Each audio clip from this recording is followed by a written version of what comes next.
तो अगर आप अपने घर के अंदर लकड़ी का काम कर रहे हैं, अब चाहे वो किचन बनवा रहे हो या वार्डरोब बनवा रहे हो, तो आपके मन में एक डाउट आ रहा होगा कि मैं अपने यहाँ पे लोकल कारपेंटर से ये काम करवाऊं या किसी मॉडलर कंपनी पे जहाँ पे मॉडलर काम होता है उससे करवाऊं। किसमें ज्यादा पैसे बचेंगे, लोकल कारपेंटर के साथ या मॉडलर फैक्ट्री के साथ? किसकी फिनिश ज्यादा अच्छी आएगी या किसकी ड्यूरेबिलिटी ज्यादा रहेगी, किसकी मेंटेनेंस अच्छी रहेगी कि मेंटेनेंस ही ना करनी पड़े? और सबसे बड़ा सवाल कि जो आज काम करवा लिया वो आने वाले 5 से 10 सालों में किसका मटेरियल सबसे ज्यादा टिकने वाला है। तो आज की इस वीडियो में मैं आपको वो क्लियर पॉइंट्स बताने वाला हूं जिससे आप ये डिसाइड कर पाओगे कि मुझे अपने घर का काम कारपेंटर से करवाना है या फिर किसी मॉडलर फैक्ट्री को हायर करना है। तो वो क्या है पॉइंट्स जिससे कि आप एक क्लियर डिसीजन ले पाओगे। आइए वीडियो को शुरू करते हैं। तो जब भी हम अपने घर में किचन या वार्डरोब का काम कराते हैं, अब वो चाहे मॉडलर फैक्ट्री काम करे या फिर लोकल कारपेंटर काम करे, 3 प्रोसेस होते हैं जो तीनों के लिए कॉमन होता है। सबसे पहले होती है पेस्टिंग, मतलब कि किसी भी बोर्ड पे आप कोई भी चीज पेस्ट कर रहे हो, जैसे कि लेमिनेट हो गया, वीनियर हो गया या एक्रिलिक हो गया या ग्लास हो गया, ठीक है। दूसरा होता है कटिंग, कि वो पेस्टिंग होने के बाद उसकी कटिंग करनी पड़ती है। और तीसरा होता है उसका एज बेंडिंग, जो साइड से एज बेंडिंग जाता है। और चौथा होता है फिक्सिंग, कि इन सारी चीजों को असेंबल करना होता है। वन ऑन वन इनको कंपेयर करते हैं। अब देखो गाइस, होता क्या है कि जब हम मॉडलर फैक्ट्री में काम करते हैं तो होता क्या है कि बोर्ड के ऊपर मान लो लेमिनेट लगा दी। अब उस लेमिनेट का लोकल कारपेंटर कैसे लगाएगा? बोर्ड लेगा, उस पर फेविकोल स्प्रेड करेगा, लेमिनेट रखेगा, उस पर साइड से टेप लगा देगा और उसके ऊपर 3 से 4 बोर्ड रख देगा सो दैट की प्रेशर बना रहे। अब वो ऐसा क्यों करता है? सो दैट की बोर्ड और लेमिनेट में जो फेविकोल लगा के हमने उसे चिपकाया है उसकी पकड़ अच्छे से बन जाए, उसमें किसी भी टाइप का बंप ना आए, कोई फुलावट ना आए जब वेदर चेंज हो, कि सर्दियां आ जाए या गर्मी आ जाए। मॉडलर फैक्ट्री वाले इस केस में क्या करते हैं, यहाँ पे क्या होता है कि सेम बोर्ड है, लेमिनेट है, लेकिन बीच में अब यहाँ फेविकोल नहीं होता है। यहाँ पे केमिकल होता है D3, जो एक बहुत ही एडवांस वर्जन का केमिकल होता है। अब ये केमिकल स्प्रेड होने के बाद जब इसके ऊपर लेमिनेट रखा जाता है तो इसके ऊपर जो प्रेशर डाला जाता है वो होता है 150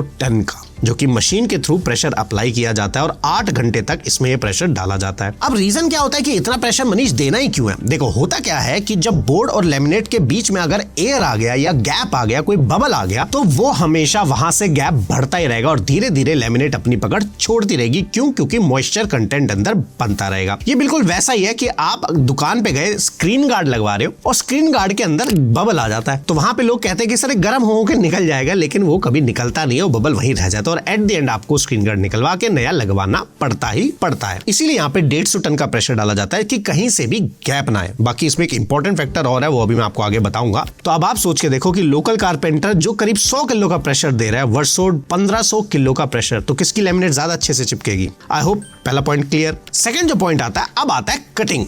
अब जब लोकल कारपेंटर होता है वो जो कटिंग करता है वो कैसे कटिंग करता है? भाई, हमने एक बोर्ड लिया, उस बोर्ड पे एक स्केल रखा, अपनी 150 रुपए की ब्लेड लगाई, मशीन रखी और सीधी सीधी हम उसको काटते चले गए। इसमें क्या होता है कि जो लेमिनेट के किनारे होते हैं, एजेस होते हैं, वो धीरे धीरे चिप ऑफ हो जाते हैं। वो इसलिए क्योंकि मशीन जो है वो अनलेवल्ड होती है, मतलब कि या तो ब्लेड पुराना हो चुका है या मशीन की कैलिब्रेशन मतलब हो गया, जैसे हम गाड़ी की अलाइनमेंट कराते हैं तो होता है ना कि स्पीड में जब गाड़ी होती है तो गाड़ी अपने आप टेढ़ी जाने लग जाती है। तो क्या टायर खराब है, क्या व्हील खराब है या गाड़ी खराब है? नहीं, अलाइनमेंट खराब है। तो ऐसी मशीन की कैलिब्रेशन खराब हो जाती है। तो आपको लगता है कोई इसकी कैलिब्रेशन चेक करता होगा? नहीं, क्योंकि 1-2 mm से किसी को फर्क नहीं पड़ता, लेकिन एजेस सारी खराब होनी शुरू हो जाती है। वहीं दूसरी केस मॉडलर फैक्ट्री में जो ब्लेड होती है वो ब्लेड ही 3,500 से 4,500 रुपए की ब्लेड आती है और इसके अंदर एक लेवलर लगा होता है जो बोर्ड को एकदम सिधाई में काटेगा। मतलब कि मान लो ये मेरा फोन है, इसको मैं ऊपर से नापूं, मान लो 232 mm आएगा, तो नीचे भी 232 mm ही आएगा। वहीं लोकल कारपेंटर के केस में 232 mm ऊपर आ रहा, 235 mm नीचे आ गया। अब आप कहोगे यार मनीष 2 mm का ही तो फर्क है। 2 mm होता ही कितना है? इतना सा ही होता है 2 mm। लेकिन अब इसको ऐसे इमेजिन करो कि ये आपके किचन के शटर है, इसको मैं ऐसे लगा रहा हूँ। अब मान के चलो 2 mm का गैप यहाँ नीचे आ गया। अब ये सुनने में 2 mm तो कुछ नहीं लग रहा था, पर 2 mm का गैप फील हो रहा है ना। तो ये जब आपके शटर रेडी हो जाएंगे तो 2 mm का गैप भी दिखाई देता है। और अगर किसी वजह से आप मॉडलर नहीं, घर पे किचन बनवा रहे हो, तो वो कौन से 12 पॉइंट्स है जिनको आपको ध्यान रखना है कि फिनिशिंग बिल्कुल मॉड्यूलर जैसी आ जाएगी, वो भी आपको बताऊंगा। डोंट वरी यार, इंटीरियर कोड सबके लिए। तो ये था हमारा second process, that is cutting process. अब थर्ड जो आता है वो होता है एज बेंडिंग। एज बेंडिंग क्या होता है? किसी भी बोर्ड के जो कट जाता है तो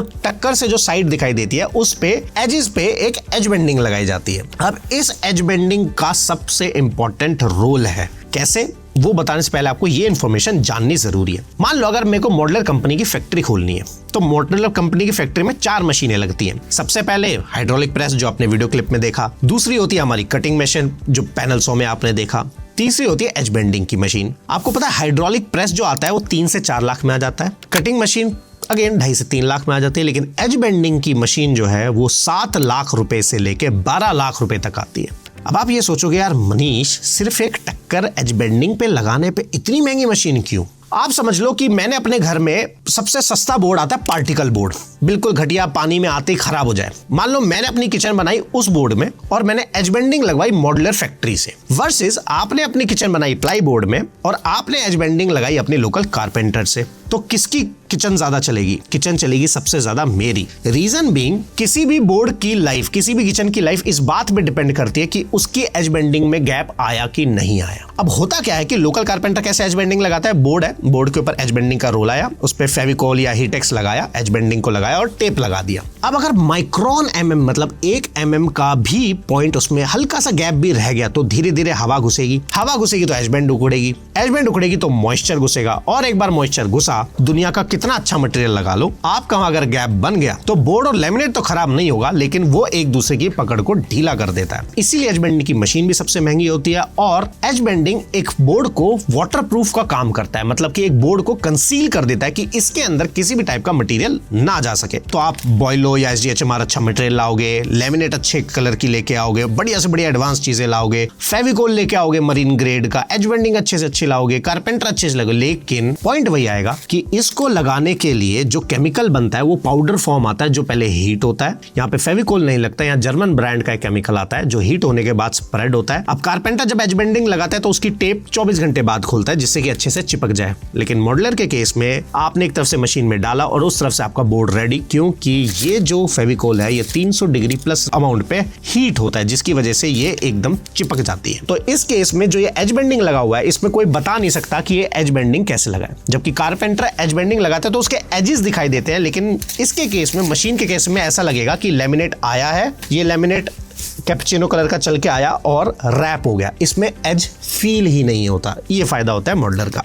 तो मतलब कि आप मटेरियल कोई भी यूज करो, अगर एज बेंडिंग बहुत अच्छे से लगा या मॉड्यूलर फैक्ट्री से ये चीजें बनी है तो होगा क्या, आपकी किचन की लाइफ बहुत अच्छी हो जाएगी। मतलब जो किचन आज बनी है 10 साल भी वैसे ही दिखने वाले की, वहीं पे लोकल कारपेंटर किचन में अगर गैप आ गया तो खराब होना ही होना है। नेक्स्ट होती है फिक्सिंग। अब वही मॉड्यूलर किचन के अंदर हमें किसी भी टाइप का स्क्रू दिखाई नहीं देता क्योंकि इसके अंदर यूज होते हैं मिनी फिक्सेस, जिससे कि वो स्क्रू दिखता ही नहीं है, जबकि लोकल कारपेंटर में बाहर से स्क्रू मारे जाते हैं जो कि विजिबल भी होते हैं। और डोंट वरी, इसकी ट्रिक्स भी बताऊंगा कि मॉड्यूलर वाली फिनिशिंग भी कैसे आएगी। नेक्स्ट होता है ड्यूरेबिलिटी। अब ये चीज डिपेंड करती है सारे मटेरियल पे, मटेरियल क्या डाल रहे हो, और डिपेंड करती है एज बेंडिंग। अगर एज बेंडिंग अच्छे से है तो अगर आप मटेरियल नॉर्मल भी लोगे, बहुत एडवांस वर्जन नहीं लोगे, तो भी आपकी किचन बहुत अच्छी चलेगी। उसके बाद अगेन टाइम की, मॉड्यूलर फैक्ट्री में सारी चीज मशीन पे कट के आती है तो आपके घर में वो शोर शराबा नहीं होता है, धूल डस्ट नहीं होती। अगर आप घर में रहते हैं तो रहते हुए आप ये काम करा सकते हैं जिसमें बाहर सब कुछ बंद कट पिट के आ जाएगा और आपके यहाँ के सीधा इंस्टॉल हो जाएगा। दूसरी चीज ये डीअटैचेबल होती है। मान लो अगर आप टेनेंट हो, रेंट पे रह रहे हो, आपने किचन बनवा ली है, अब आप कहीं और शिफ्ट हो रहे हो तो आप इसको वापस खुलवा के लेके जा सकते हो, कस्टमाइज करा के री इंस्टॉल करा सकते हो। लेकिन हर चीज का फायदा होता है तो एक नुकसान भी होता है। तो मॉड्यूलर का क्या नुकसान है? इसके अंदर सीधा सीधा काम हो सकता है। सीधा सीधा काम मतलब किसी भी टाइप का डिजाइनर किचन नहीं बन सकता। डिजाइनर का मतलब होता है कहीं आपको लकड़ी में कर्व चाहिए, कहीं आपको बॉक्सेस में कुछ ऐसा वेव चाहिए, मतलब कि उस टाइप के काम अगर कोई डिजाइनर एलिमेंट आप ढूंढ रहे हो तो वहां पे मॉड्यूलर चीजें फेल हो जाती है। उसके लिए फिर एडवांस चीजों का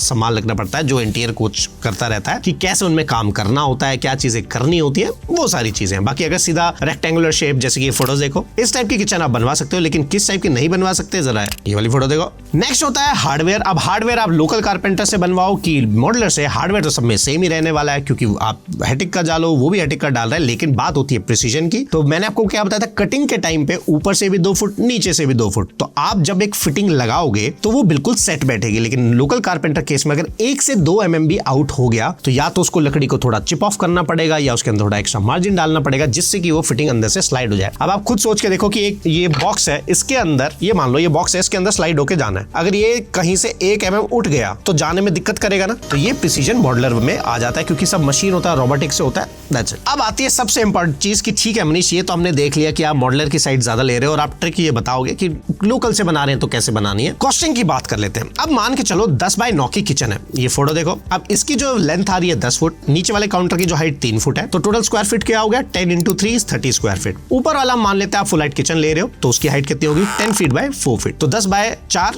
40 स्क्वायर फीट, और नीचे कितना आया था 30 स्क्वायर फीट, तो 40 और 30 टोटल हो गया 70 स्क्वायर फीट। अब यहाँ मैं हार्डवेयर एसेसरीज की बात नहीं कर रहा, यहाँ बात कर रहा हूं मैं सिर्फ एक बॉक्स और उसके शटर की, जो कि अगर हम लोकल कारपेंटर से बनवाएंगे या मॉडलर बनवाएंगे तो क्या कॉस्टिंग का फर्क आएगा। तो मान लो 70 स्क्वायर फीट है, तो गुड़गांव में जो लोकल कारपेंटर लेता है, जिसके अंदर वो कार के शटर लैमिनेट फिनिश में 1 mm की लैमिनेट एज बेंडिंग सब लगा के देगा इंक्लूडिंग इंस्टॉलेशन, उसका वो चार्ज करता है करीब करीब आप मान के चलो 1100 रुपए पर स्क्वायर फीट। तो 1100 इंटू 70 में करता हूं तो ये हो गया 77,000 रुपीज। तो आपके यहाँ कारपेंटर लेबर रेट और विद मटेरियल क्या रेट ले रहा है, प्लीज मुझे कमेंट करके जरूर बताना। एरिया का नाम जैसे कि पुणे है और रेट लेबर रेट L लिख देना 350, विद मटेरियल WM लिख देना 1200 रुपए। तो ऐसे करके मुझे जरूर बताना, सो दैट मुझे भी आइडिया लगे कि कहां पे क्या रेट है और हमारे जो अदर ऑडियंस है उनको भी रेट का अंदाजा हो जाए। वहीं पे अगर मैं मॉडलर की बात करूं, ये मैं बात कर रहा हूं नॉर्मल रेंज के बोर्ड्स की। अगर आप थोड़े अच्छे और ब्रांड्स में जाएंगे, HDHMR के बड़ी थिकनेस वाले में जाएंगे तो रेट थोड़े बढ़ जाएंगे, मैं नॉर्मल आपको बता रहा हूं। वहीं मॉडलर में बात करूं सेम बोर्ड में, सेम लैमिनेट में, सेम एज बेंडिंग में, तो ये जो कॉस्ट आपका 70 स्क्वायर फीट किचन का आएगा वो आपसे करीब चार्ज करेगा मोटा मोटा 1500 रुपए, 1,05,000 रुपए। ठीक है, ये मैंने जो कॉस्टिंग है इसको ये सिर्फ एग्जांपल देने के लिए है, तो मोटा मोटा अगर मैं बात करूं 1,05,000 माइनस 77,000 कितना हो गया 80, 20, 33, 28,000। तो मोटा मोटा मान के चलो 70 स्क्वायर फीट किचन में जो आपका खर्चा आएगा मॉडलर में वो 28,000 रुपए एक्स्ट्रा आएगा। ये रेट को लेके कहीं लड़ाई झगड़ा मत करने ला, ये बिल्कुल बस समझाने के लिए, हर एक का रेट अलग होता है। ये मैंने बेसिक रेट लिए क्योंकि यही सेम चीज कोई 1100 में भी करेगा, कोई 1500 में करेगा, कोई 2000 में भी करेगा, डिपेंडिंग ऑन मटेरियल क्या लग रहा है। ये मैंने बेसिक मटेरियल पकड़ा है, राइट। तो ये हो गया आपका किचन का या वार्डरोब का जो भी है वो रेट ऐसे निकाल लिया। तो 28,000 रुपए में अब आप क्या चुनोगे, ये डिसीजन लेना आई थिंक मैंने आसान कर दिया होगा। लेकिन अब बात आती है यार मनीष की, हम किसी वजह से हम ऐसी जगह रहते हैं जहां मॉडलर वाला नहीं है या मॉडलर वाला बहुत एक्सट्रीमली हाई चार्ज कर रहा है, तो हम क्या करें। तो डोंट वरी, इसके लिए मैं बना रहा हूं नेक्स्ट वीडियो जो कि नेक्स्ट थर्सडे को अपलोड हो जाएगी, जहां पे मैं ये बताने वाला हूं कि लोकल कारपेंटर से मॉडलर वाली फिनिशिंग कैसे लेनी है, कौन से केमिकल यूज करने हैं, कटिंग कैसे करवानी है, किन बातों का ध्यान रखना है, सो दैट कि आपकी किचन जब आज बने तो 10 साल बाद भी वो वैसे ही दिखाई दे जैसे मॉडलर वाली दिखाई देती है। तो गाइस आपको ये वीडियो पसंद आया होगा और अब आप ये डिसीजन ले पाएंगे मॉडलर वर्सेस नॉन मॉडलर में कौन सा बेस्ट ऑप्शन रहेगा। तो कमेंट करके जरूर बताना कि आप मॉडलर किचन बनवाना पसंद करोगे या लोकल हैंडमेड कारपेंटर्स किचन बनवाना पसंद करोगे, कमेंट करके जरूर बताना। तो मिलते हैं नेक्स्ट वीडियो में, till then good bye and take care. नीचे गूगल का फॉर्म है, भर देना और बात कर लेना। Okay bye, good night.